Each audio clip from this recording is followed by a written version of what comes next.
Cool. Well, I'm so excited and honored to be here with Julia Sokol of Sass Class. Say hello, Julia. Hey, everyone. So I got connected to Julia through the founders of NextGen HQ, Dylan and Justin, who I recently interviewed in my last podcast. And her company really popped out at me, and she seemed like a very cool chick with a lot in common. So I wanted to interview her. So briefly explain, Julia, what is Sass Class? So Sass Class is a women's empowerment dance studio and community based here in New York City. And currently, everything's taking place virtually for us. Pre-pandemic, everything was in person, but right now everything's moved online. And the videos are really cool. I mean, I saw one recently shot in Times Square. Obviously, I don't know when that was taken, but I'm impressed how you're able to turn kind of everyday spaces like basements and alleyways into something special. It's really cool. Yeah, so videos are a huge part of what we do. We are actually the first dance video program. And that was a really novel concept when I first started Sass Class back in 2016, early 2016. We're actually about to turn 5 next month. Congrats. But yeah, so what you're referencing is our dance video programs, which is that was how we started, and now it's still one of our most popular offerings, but we've also expanded beyond that to support women in other ways as well, because not every woman admits that she wants to be in a dance video, but I think deep down every woman really does. But yeah, we filmed in so many different spaces. We filmed in Times Square twice, so you're probably referring to the last time we filmed there, which actually was in the last year. So I saw people wearing masks. Yeah, exactly. So we've continued when it's been warm enough, and even when it's been questionably not warm enough, we've still been filming our dance videos outdoors. And then now that it's definitely not warm enough, we've moved indoors, but we've adjusted the format so that now we do solo videos, so that it's one student in a room with the choreographer and the videographer and me as the producer. And then they have like their own time slot, and then the next student comes in to film their solo video. So we're adjusting to the times as best as we can. And why do you focus on female empowerment? I mean, this seems to be more about the emotional experience than the dancing. Yeah, so I've actually struggled with what to call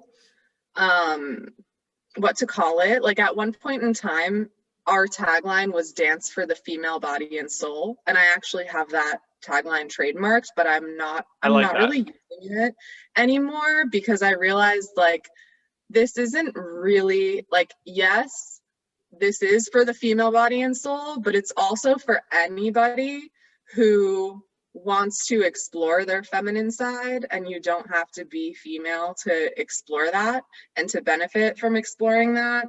You know, there's feminine and masculine energy in everyone. So we don't have a new tagline yet to replace that, but you know, when I started everything, I actually didn't realize how empowering it was going to be. So we sort of grew into the fact that we are a women's empowerment dance studio, because at first I was just creating something that I wished existed in the world. Like I wanted something like this to exist, because I wanted to selfishly like be in dance videos all the time, you know. So I created something that I wished existed, and I only realized after seeing the impact that this had on our students, how empowering it actually was. And also the community aspect of it was, you know, a pleasant surprise. It just immediately became like the sisterhood and the bonds that these women formed through this experience, where everyone's so far out of their comfort zone. I mean, it makes sense that you would form deep bonds, but that wasn't, you know, totally something I was expecting when I started it. Well, we're going to circle back to this. So just to explain your background and journey for a second. I mean, you've done a lot so far. You were born in Manhattan. You grew up in New Jersey. you attended Brandeis, and I went to Babson for business school. Oh my God. Cool. And you graduated I cum went to laude. Babson like all the time because my best friend went really? there. Yeah, so I was on campus like a lot. Yeah, Brandeis, Babson, and I always, what's the third? Bentley. Can't forget Bentley. Yeah. Can't leave them out. I don't know. We always left them out. We love all Bentley graduates.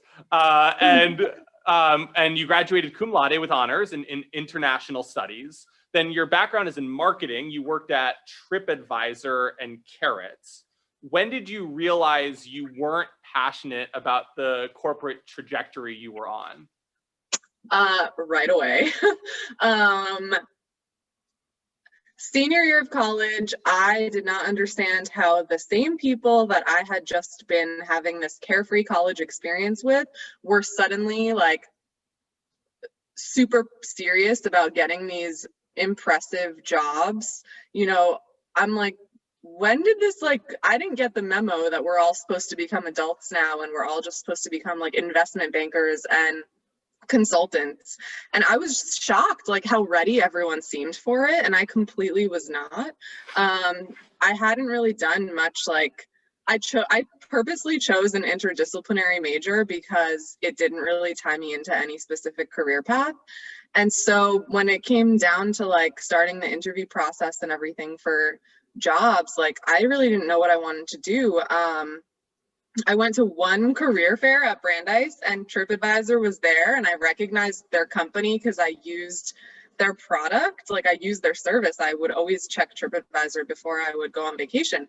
So I was excited to see them there, and they had a really cool marketing rotational program, and I applied to it and I got in, and I was like, awesome, it's rotational. Like I get to try these different things and still feel like I'm not boxed into a specific career because I get to like rotate through different departments.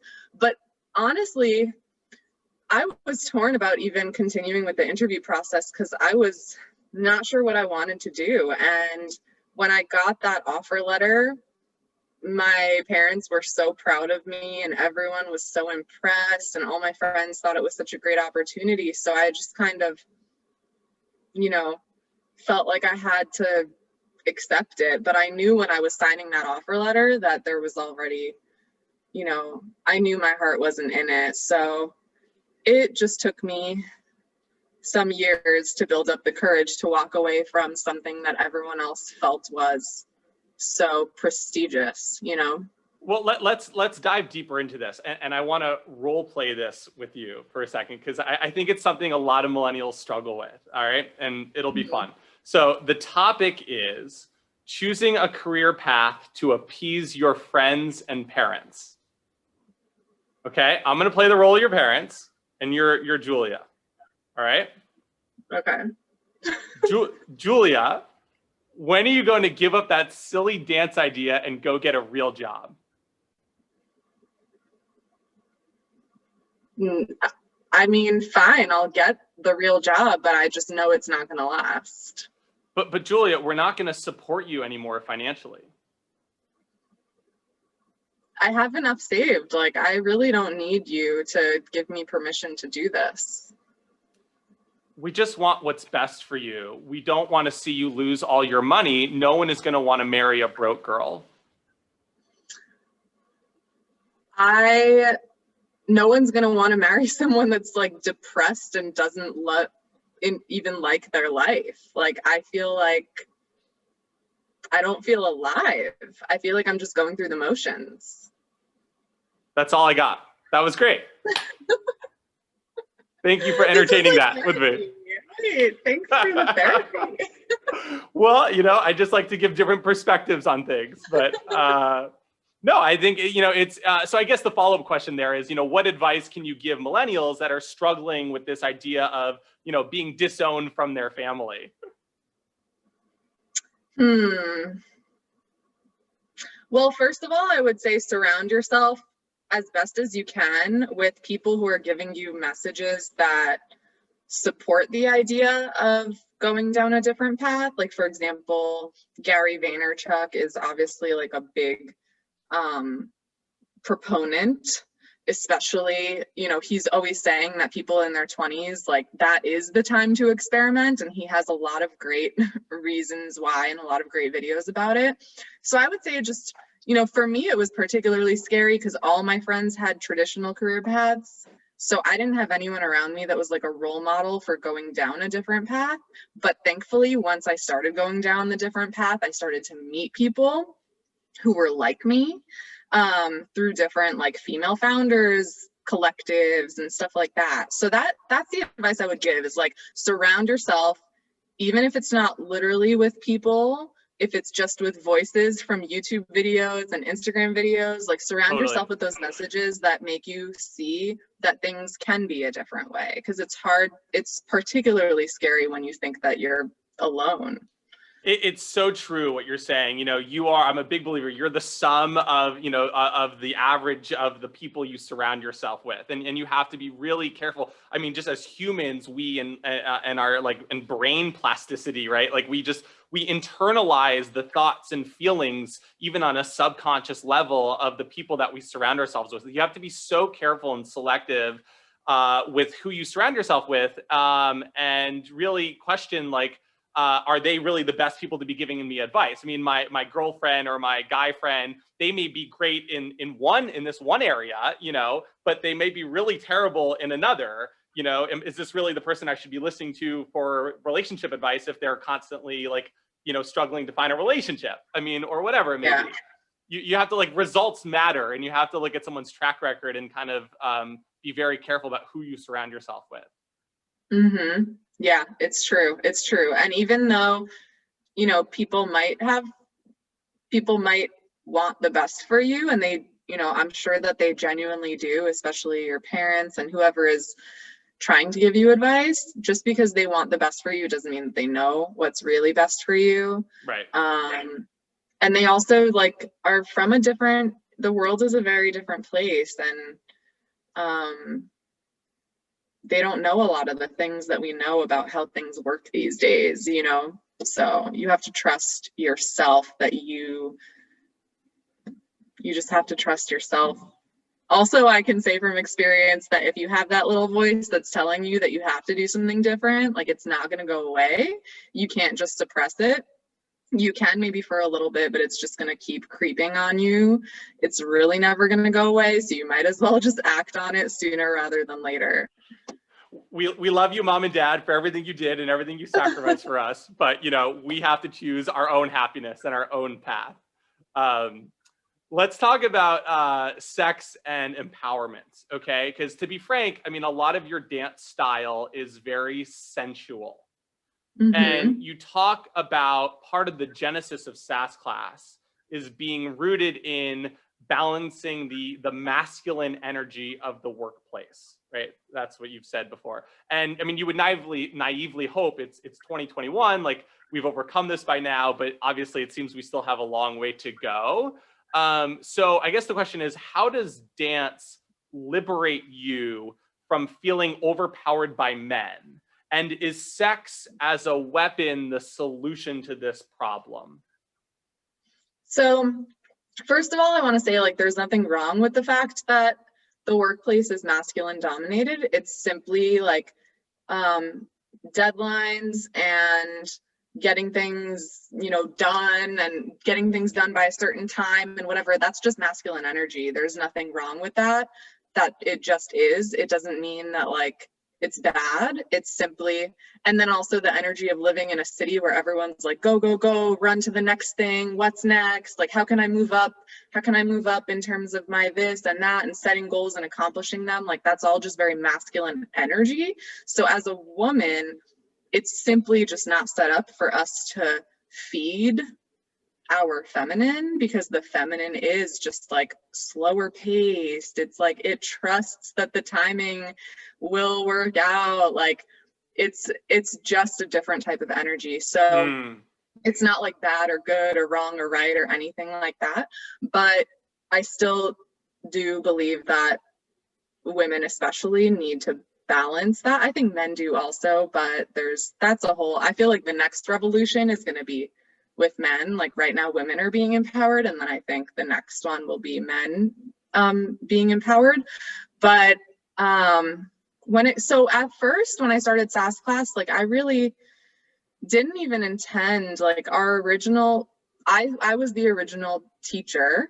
Now I have a team of instructors, but I was the one and only teacher in the beginning, and my dance style was not too sexy, because I came from a background of like hip hop dance, and so my dance style was a little more like what you would see in a fun music video, where it's like, you know, it might be J-Lo, but not one of the like super sexy J-Lo ones, like one of the more fun ones with a lot of cool dance moves, you know? So it's still like somewhat feminine, but it wasn't too sexy. But as I started to bring on different instructors who specialized in different things, we definitely started to expand with our offerings and started offering more sexy and sensual dance. And then that quickly became like our most popular styles. So when it comes to like sexiness and sensuality, the feminine energy just is sensual. Like feminine is Totally sensual. It's gorgeous. It's beautiful. It's luscious. And but on behalf of men, we love you for that. Yeah, and I mean, women love that. Love us for it too. Like we admire each other and we recognize beauty. When you're an empowered woman, you recognize beauty and you don't see it as threat. And that's actually like a big part of what happens at Sass Class too, is there's so much celebration of each other. And that's something that's also really new for a lot of women. They're so surprised to be in a space where they can shine and they don't have to minimize themselves because they're scared that someone else might be jealous or might view them as competition. Like we just encourage everybody to like shine even brighter and like be even bigger and flashier and like own the spotlight. So that's got it. So it's kind of like an independence factor. It's kind of like dancing kind of makes you gives you this feeling of being independent and allowing you just to own yourself. Is that fair? Yeah. I think also for a lot of women, they just have never, so our studio very much skews towards beginner dancers. So a lot of the women who come to Sass Class, they're mostly women who have corporate careers, and a lot of them have never danced before, or have very little dance experience. So for them, it's also like, they might have not, other than like having sex, they might not have many experiences where they can move in a sexy, sensual way and access their feminine energy, like without actually having sex. And even that is questionable because a lot of the times the way that goes, like they're not even really enjoying it or like feeling empowered with their body and the way they're moving it and stuff. So for a lot of women, just the fact that they get to like move their hips and their shoulders and like see themselves in the mirror doing this, like, is connecting them. Yeah, so much of it has to do with the physical. I underestimated the physical movement and connecting the dots between sexual energy. I think that's the connection, right? Yeah. So that's definitely the connection. And then there's just a lot of other things. Like it really is still, like, we really are still a dance studio. So we are actually teaching women how to dance, and they're learning choreography, and they're walking away feeling like they built new skill sets. And, many of them can take dance classes at different studios now, and they feel confident to walk into a room, because a lot of other dance studios, they do have a more competitive vibe and it can be a little intimidating. But now that they've got this really great experience with us, they can now like start to experiment, and when they're on vacation, they take dance classes like in LA and whatnot. So it's awesome to see their confidence build and their skill set actually really does build.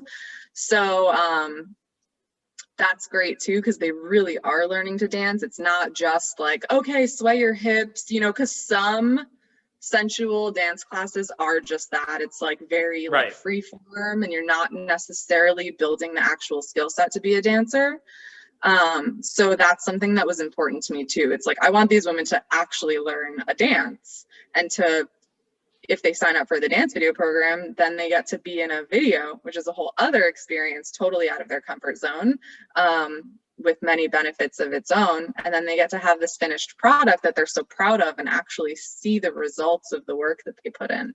Right. Well, let me play devil's advocate. I mean, you alluded to this before, not to be controversial or make it about gender, but what's the equivalent of Sass Class for men? And do men really need to feel more empowered or less? So it's funny because so many men over the years have asked me to start Sass Class for men. And I just sort of like shrug it off because I have, to be honest, way too much work on my plate handling like one business. So I'm just kind of like, okay, cool, I'll table that idea. So I never really asked them what they mean by it, but the guys who ask me this, they have always been straight men. So they're not men who are trying to be like sassy. So I actually am curious like what they mean exactly when they ask me that, because this is a question I get pretty frequently. Fellas, for all my male listeners out there, you know, what does that mean to you? What does Sass Class for men look like for you? And what would you want to experience in that? Let's reach out to me or Julia. Let's solve this problem. I would love to know. Yeah. Yeah, we can get that feedback for sure. I would love to know too.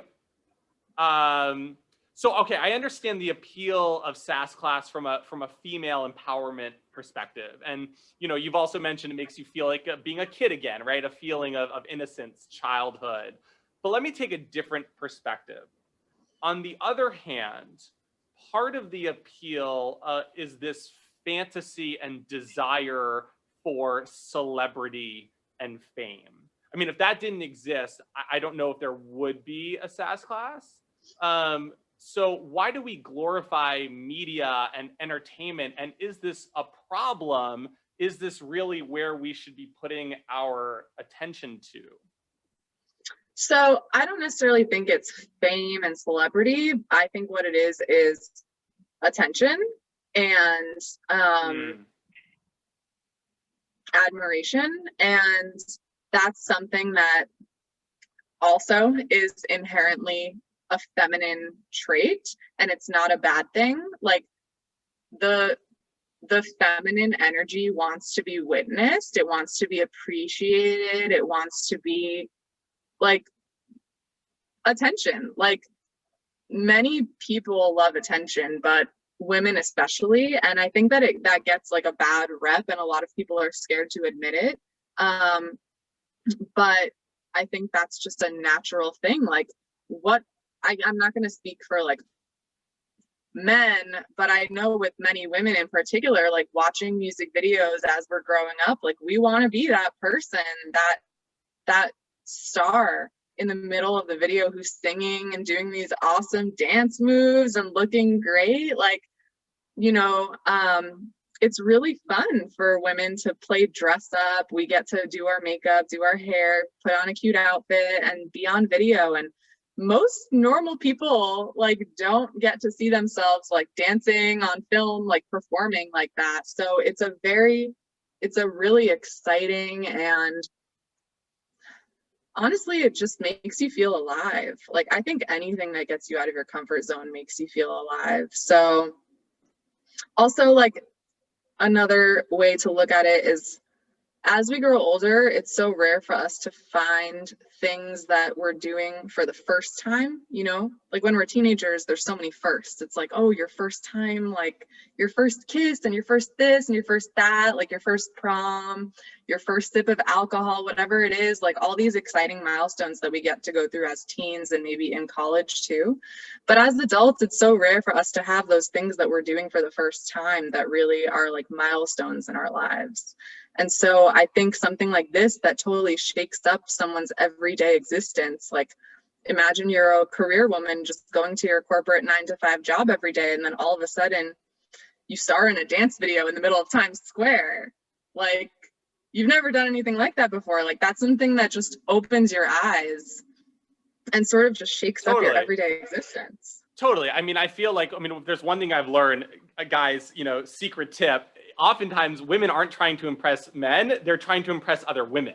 I mean, women often are trying to impress other women. And the only reason I ask is because, I get concerned from a mental health standpoint, whether that's sustainable or not, to be focusing all your attention on that. But I agree with you. It's a very unique proposition that you're offering.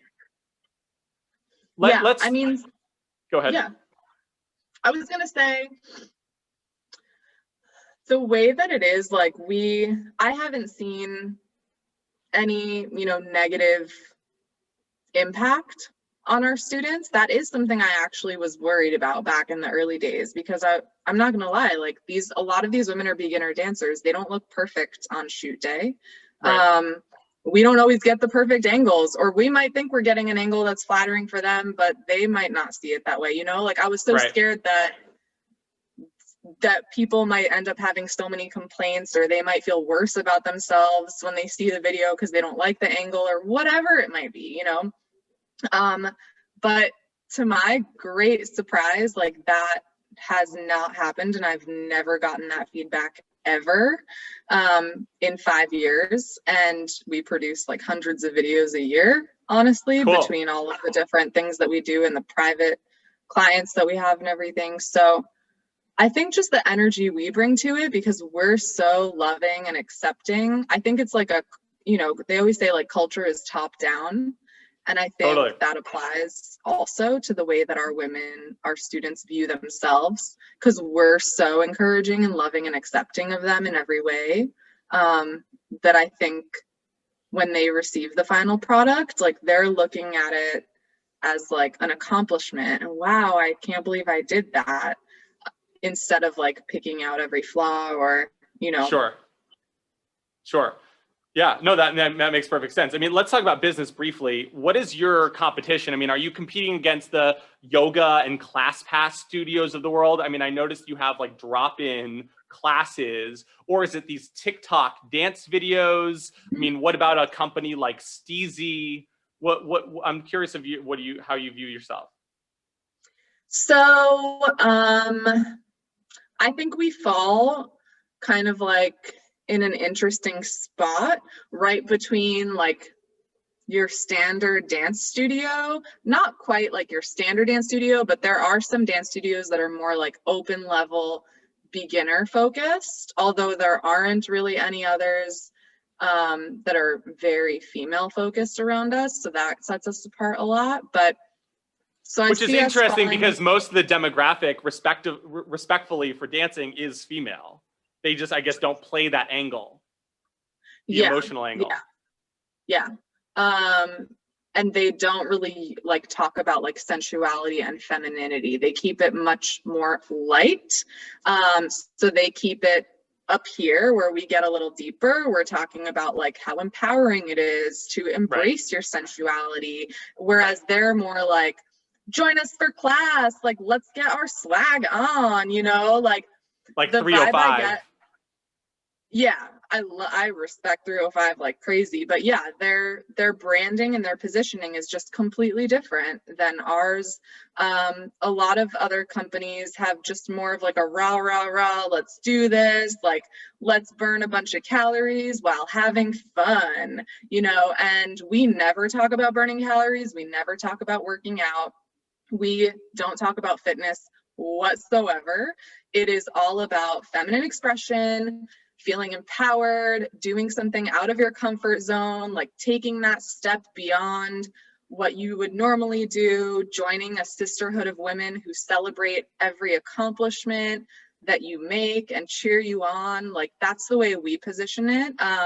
So that's how we really stand apart from a lot of other dance studios. And then, the only other, I also do consider some pole dancing studios position themselves a little more similarly to how we do, because pole dancing obviously is usually positioned as like a more sensual, sexy, feminine offering. So some pole studios do have a vibe that's similar to ours, but obviously we're not a pole dancing studio. So it's like, that's our point of differentiation for that. So a lot of women who might not be interested in dancing on a pole, but they do want to feel sexy and they want to feel feminine. It's a nice kind of like in between of those two, where it's like still a dance studio, but it's really feminine, but it's not a pole studio, you know? Yeah, totally.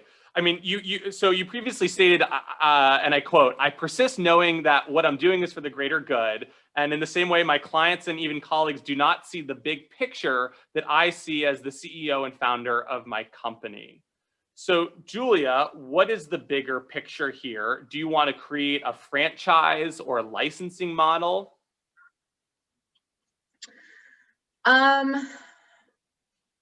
I don't really lean towards a licensing model because I think that ultimately your brand gets a little bit diluted. It's really hard to maintain control, for lack of a better word, over like the quality and the image and the branding of your offering when you go out licensing a bunch of instructors.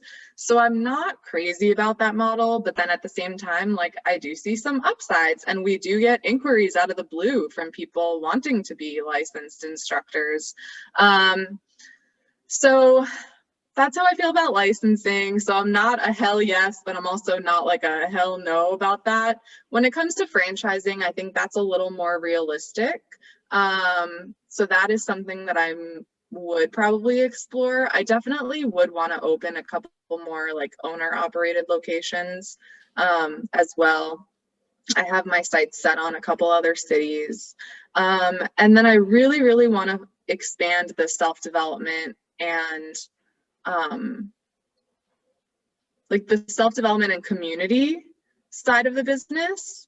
I know that our women crave more experiences, and they are generally women who are looking to better themselves, so they're into self-development, a lot of them. So I would love to eventually expand into retreats that combine like dance with some other Cool self-development modalities and stuff. Yeah, I love that. I mean, if I had more time, I would love to do a deep dive in entrepreneurship with you, but that's for another time. But what is something you wish someone had told you 5 years ago, or you had told yourself that you had to learn on your own, but would have made life so much easier had you known? That's such a good question.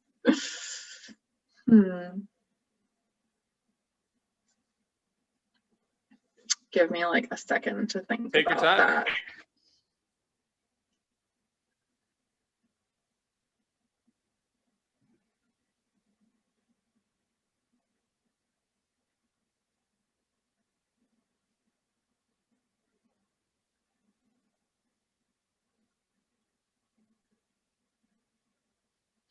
I mean, one thing that's kind of dry, it's not too exciting, but I think investing in the right like support team as quickly as possible is just going to do wonders. Like if you just hire that bookkeeper, like I don't care. I know it might seem really expensive at first, but it will make your life so much easier, and you will wish you did that right away. Like get that company like legally formed, get your trademarks immediately, like apply for the trademarks that you need, just like all those things that I literally had no idea about. I knew nothing about starting a business and I just figured it out as I went.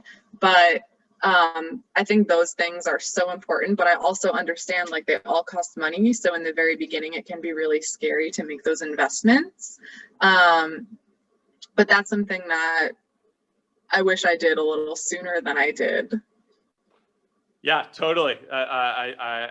You have to, allocate your resources carefully, but it can save you a lot of headache down the road, for sure. How can we find out more about you and get involved with Sass Class? So our Instagram is poppin'. Find us on Instagram. We're at Sass Class NYC. I'm on Instagram. My Instagram is not so poppin', but I am on there, and you can check me out for some cat videos, for example. And I do respond to DMs. So I'm at JULSOKO, so it's Julia Sokol. And then the Sass Class website, www.sassclassnyc.com. And all of our videos live on our YouTube channel too. So if you just search Sass Class NYC on YouTube, you'll find us. Ladies and gents, that's an invitation to slide into Julia's DMs, but it has to be professional. But it has to be professional. It has to be cat videos or similar. My wise millennial friends, life is about overcoming obstacles and mental barriers. When you think, oh, I could never do this, these self-limiting beliefs can become a self-fulfilling prophecy. Julia has created an opportunity for you to dig into these fears and empower yourself within a larger community to support you. Sass Class is so much more than a dance class. It's an experience with a tangible product that you can be proud of. And if you want to feel sexy and connect with other awesome women, I highly encourage you to try it. We all deserve to feel like our best self. Julia, thank you so much for coming on and sharing your views. Thank you so much. You're welcome.